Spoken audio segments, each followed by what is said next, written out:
ka tirsan golaha wakiilada Soomaaliland ayaa hadda la kaxaynaya xildhibaan Maxamed Khadar ayaa gacanta lagu dhigay ciidamada booliska ayaa gacanta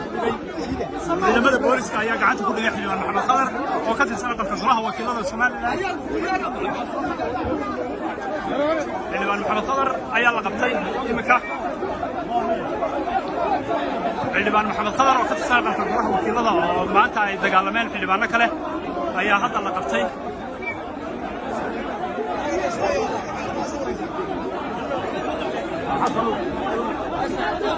xildhibaan maxaa ka socda goobta wax mushkil kama socoto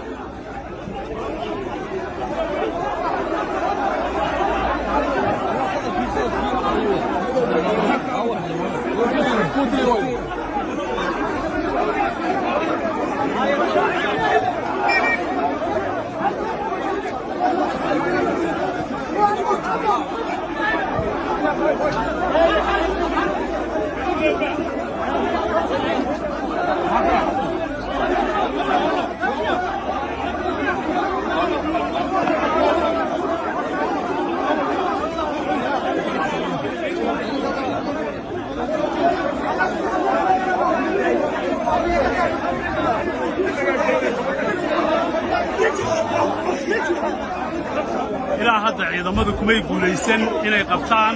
xildhibaano kale ayaa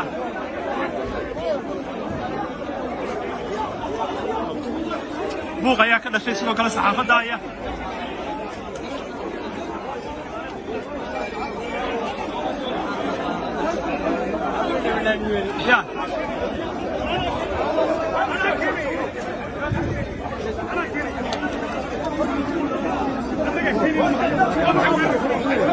حسن قول كيلا قالها هذه انا كيك لغتي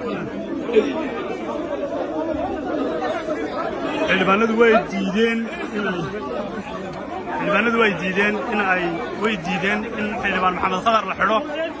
saas daraadeed waxay iyagu ballan qaadeen in iyagu keenayaan jeelka haddii sharci tahay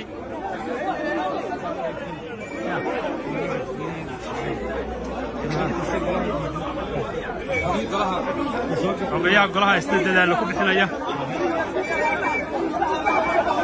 askarta amar lagu siinaya inay ka baxaan golaha askarta amar lagu siinaya inay golaha ka baxaan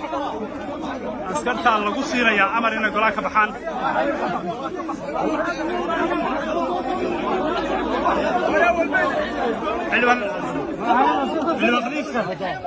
xildhibaan maxaa dhacay waxa dhacay askar ma soo gashay haye askartiyo waxay leeyihiin xildhibaanada noo soo saar hadda waa askari haye marka xildhibaan sabab ma loo xidhaya xildhibaan maxaa laba xildhibaan baa isla baarlamaanku caadadii inay istiraan oo iska raacaan oo feerar saddex wax weyn baa imika xildhibaanka ma la xidhaa ma lama xidhayo iska loo xidhaa wuxuu sameeyey saaxiibkiiba islaayay birnayaga saaxiiba birnayaga heshiinaya sabab golaha waa askar u soo gashay ma jirtaba